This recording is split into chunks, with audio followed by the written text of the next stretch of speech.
Hey guys, how are all you herpers doing today? And today we will be talking about Western Hognose care. That's right guys, I finally got it for you and I think it's going to be great.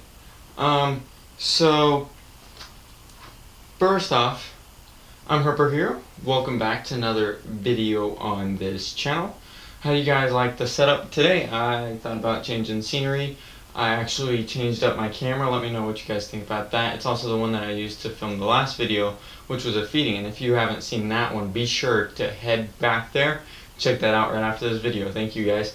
And be sure to like, comment, subscribe, whatever. Tell me what I'm doing right, tell me what I'm doing wrong. And be sure to subscribe. It always helps whenever I get new subscribers. Or tell me why you didn't subscribe and I can maybe fix that. And that's all I got to say. And now let's get into the Western Hognose care.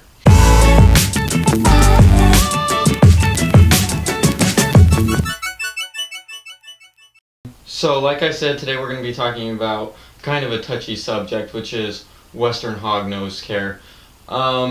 They are a little touchy because people believe them to be rear-fang venomous. And if you want to learn more about that, be sure to check out my other video that says Hognose Venom ? Talk about that a lot. So hognose are usually harmless diurnal North American colubrid snakes that have grown in popularity to collections because they're so cute. They have that pug nose, you know, all that stuff. And obviously if you're here, you're looking into them, so you probably know what they look like. I believe them to be very cute, awesome animals. So a hognose snake is about 3 feet, maybe a little shorter than that, maybe a little bit bigger depending on how much you feed it and all that stuff. It can live up to 18 years in captivity. So if you want this snake, be sure that you know what you're getting yourself into. It is a little different, just make sure you know what you're doing. An adult hognose will need a 20-gallon tank, and that's not very hard to get. Actually, I have a 20-gallon right over there, which has no use as of right now. But it's small, it's very easy to fit animals in.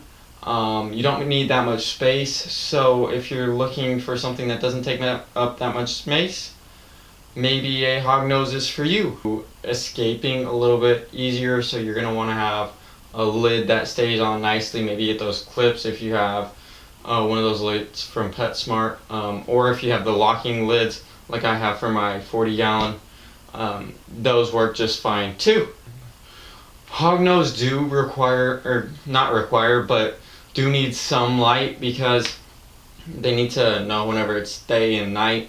So just make sure you have just a little bit of light over them so you can see how they do everything and how everything is made, and more on that will be later. Just make sure you have a little light fixture with some light coming in so they know when it's day and night, because they're diurnal, so they're going to need to know when it is day and night, when it's okay for them to come out. And if you don't do that, they may not be as active.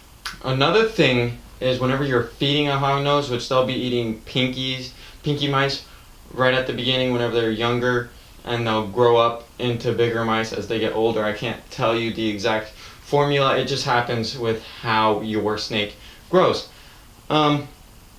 So the pinky mice, you're going to want to have some tongs so that way the hognose doesn't bite you, because the rear fang venom is just advanced saliva, but it's not like venom like other snakes, which I got into on my other videos, so check that out. If they bite you, it can cause swelling in the hands or other regions depending on where it bit you.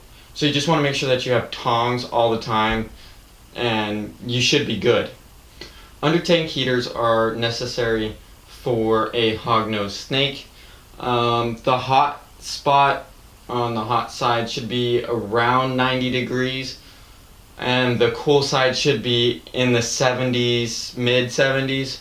So just make sure that you have that stuff right, otherwise your hognose may pass. I mean, it's a very sad subject, but if you don't keep your snakes correctly, it will happen. So just make sure you do that correctly and it'll be all good. Hognose inhabit semi-arid areas, so they may not need as much humidity as other snakes. Just make sure you do your research on what humidity they need. I don't have it on my papers with me, so I can't tell you that exactly. Just make sure that they have fresh water. You're feeding them every once in a while. Probably about every 4 to 5 days whenever they're younger, about every week once they get a little bit older. And you can judge on how they're growing and acting. It just depends on the snake. So just make sure they have water, humidity. Do a little bit more research on that. Do your own research on your snake. And I hope to be getting one of these guys a little bit soon. It's actually why I have the 20-gallon.